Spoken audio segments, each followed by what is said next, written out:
Buenas noches, soy Luis Felipe Alpaca, esto es Encuentros por Lima Gris TV para todo el Perú y el mundo. Bueno, esta noche vamos a tratar un tema, ¿no? Que tiene que ver nuevamente con el candidato Pedro Castillo y sus últimas declaraciones en un mitin de Cusco. Pero primero tenemos que dar una noticia, ¿no?, fresca, que Keiko Fujimori, la candidata presidencial, por fin acaba de lanzar, ¿no?, el equipo de su plancha presidencial. Aquí lo tengo a la mano, vamos a leerlo rápidamente. Equipo de plan de gobierno de Fuerza Popular, ¿no? Es decir, empezamos con Hernando Guerra García, el popular Nano García, que siempre la acompaña en la campaña, ¿no? Este señor que antes criticaba la candidatura de Keiko, ahora es uña y carne con ella, ¿no?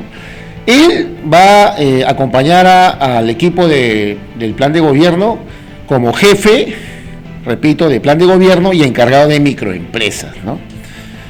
Después tenemos a Carmen Vegas como secretaria técnica del plan de gobierno de Fuerza Popular, evidentemente. Seguidamente Jorge Vaca Campodónico, él es el encargado de economía. Recordemos que él fue ministro de Economía, ¿no?, en el régimen fujimorista de Alberto Fujimori. Seguidamente Patricia Juárez, todos conocemos a la exteniente alcaldesa de Castañeda Locio. Ella va a ser encargada de descentralización, territorio y titulaciones. Luego en el equipo tenemos a Carmen Lozada. ¿Quién no recuerda a Carmen Lozada? La congresista, ella férrea, frontal, ¿no?, contestataria del fujimorismo. Ella va a participar en el equipo del plan de gobierno como encargada de inclusión social, familia y la mujer. Posteriormente, Marta Moyano, fiel fujimorista, no olvidemos que en estos momentos ella es regidora metropolitana de la comuna limeña. Ella va a ser la encargada de programas sociales y poblaciones vulnerables, ¿no? Luego tenemos a Gustavo Nakamura, él va a ser el encargado de educación. Ojo, hasta ahora nos preguntamos por qué la mayoría de candidatos no tienen un equipo de cultura, ¿no? Siempre cultura es el huérfano en los planes de gobierno, ¿no?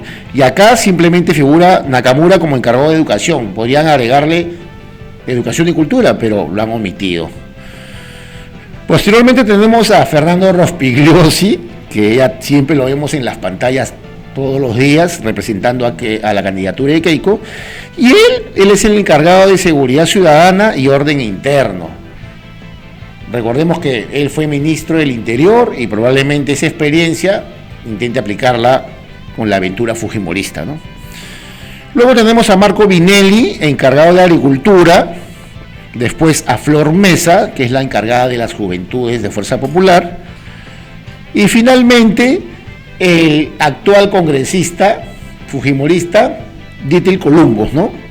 Él va a ser el encargado de justicia constitucional y lucha contra la corrupción. Ese pues es el equipo del plan de gobierno de Fuerza Popular, y ya más o menos los electores podemos darnos una idea a la hora de votar para ver las propuestas técnicas de ambos candidatos. Bueno, por su parte Pedro Castillo aún no presenta el equipo oficial de su plan de gobierno. Me imagino que ya tendrá que hacerlo porque los medios y la opinión pública ya lo están pidiendo. Bueno, ahora vayamos al tema central de este espacio, ¿no? Hoy vamos a hablar sobre las últimas declaraciones del candidato Pedro Castillo, pues, ¿no?, que en un mitin del Cusco ha revelado que él va a desactivar la Defensoría del Pueblo, ¿no?, así como el Tribunal Constitucional, Sutran y la ATU.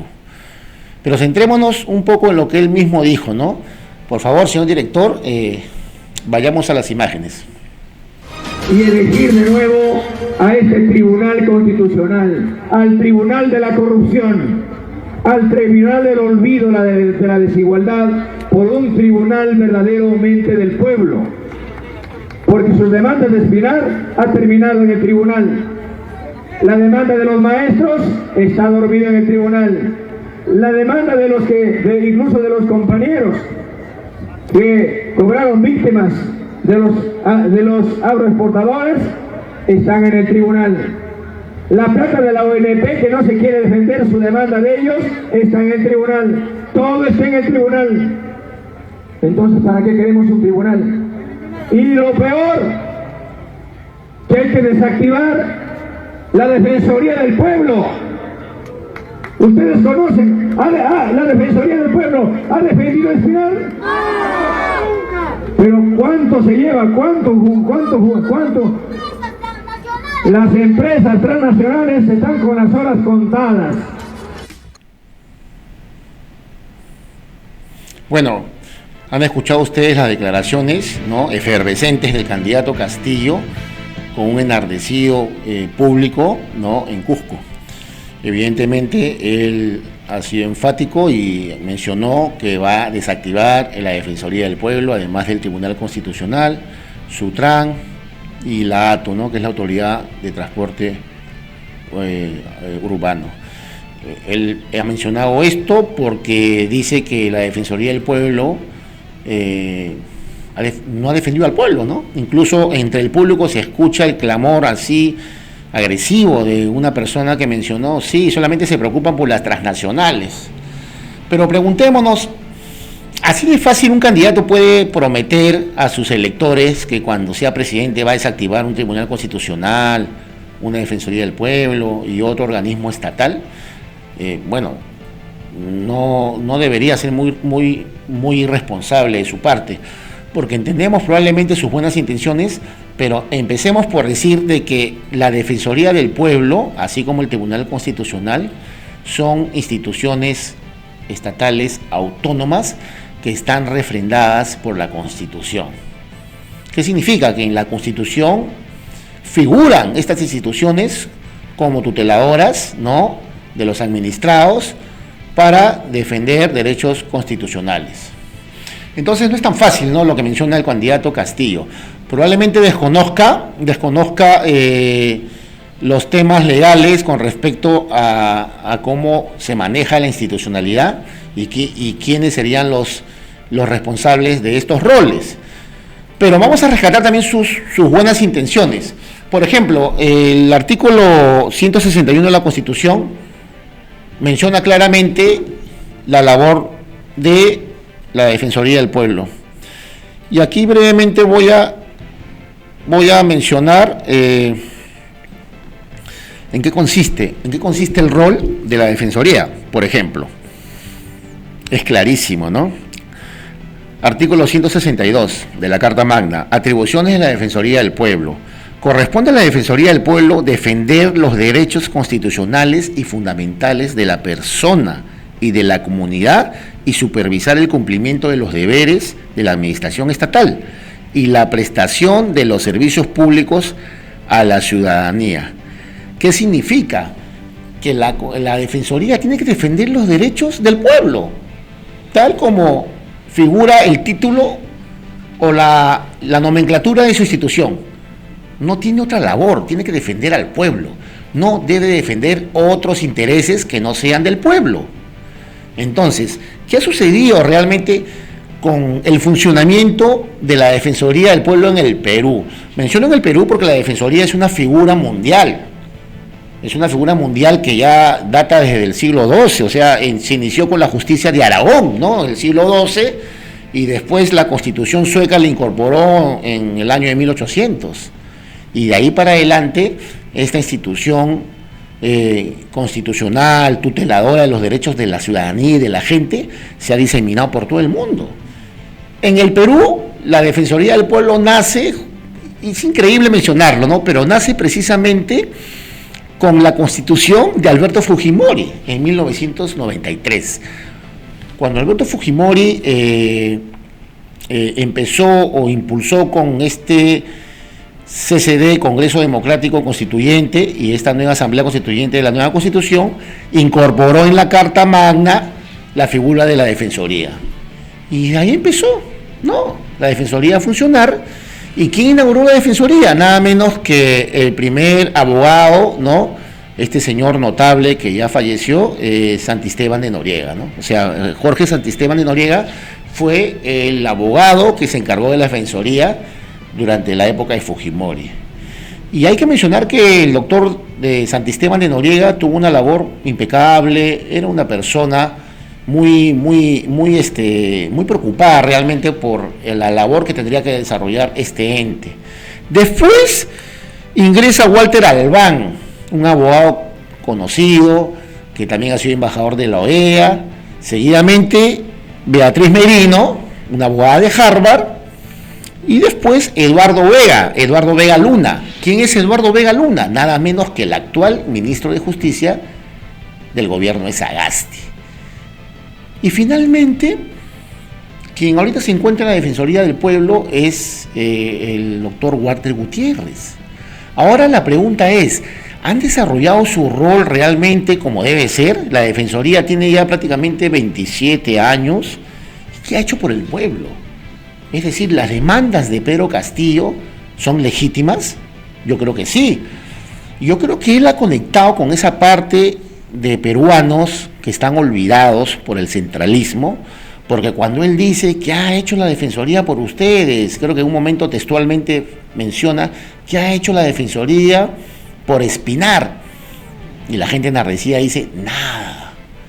Bueno, pues los analistas políticos y algunos comunicadores no deben perder de vista ese aspecto, porque se escucha en muchos medios en estos momentos decir cómo es posible que quieran romper con la institucionalidad, cómo es posible que quieran cortar, ¿no?, una figura institucional que representa la democracia. Es terrible, porque la Defensoría, que es un ente tutelador de los derechos del pueblo, no puede ser desactivada. ¿De qué estamos hablando? ¿Es una doble moral, un doble rasero? ¿La Defensoría del Pueblo realmente en estos 27 o 28 años ha defendido al pueblo como todos lo esperábamos? Hay que hacer un mea culpa. Al parecer no funciona. ¿Cuánto gana un defensor del pueblo? ¿Cuál es la remuneración actualmente del defensor Walter Gutiérrez? Aquí, bueno, tengo la cifra, mejor dicho, vamos a ver a través de la página de transparencia. Acá dice claramente, remuneración del defensor del pueblo de marzo de 2021, ¿no?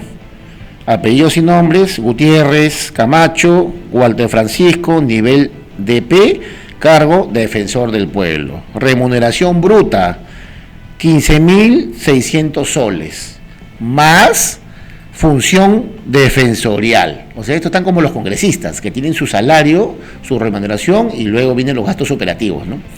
Es decir, el defensor gana 15.500 soles como remuneración bruta, y se le adiciona 7.617 soles por función defensorial, lo que hace un total de remuneración mensual bruta 23.217 soles con 20 centavos.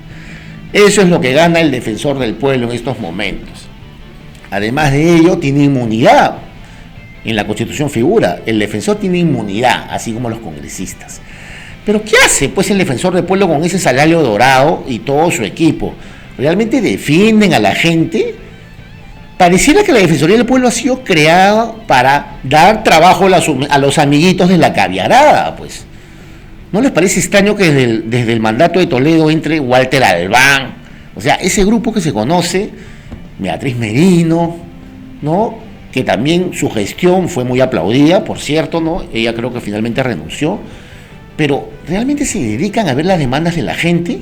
¿Qué tiene que hacer la Defensoría? Tiene que absolver denuncias cuando la gente está desprotegida, vulnerada por alguna entidad, y también tiene que fiscalizar los actos del gobierno. ¿Qué ha pasado en el contexto o en la coyuntura de la pandemia durante el 2020?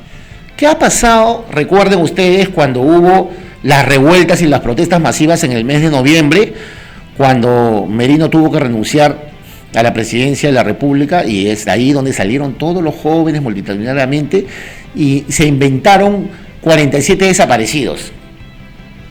Al doctor Walter Gutiérrez no le quedó más que admitir a través de la Defensoría y decir que los desaparecidos no existían, todos estaban en sus casas.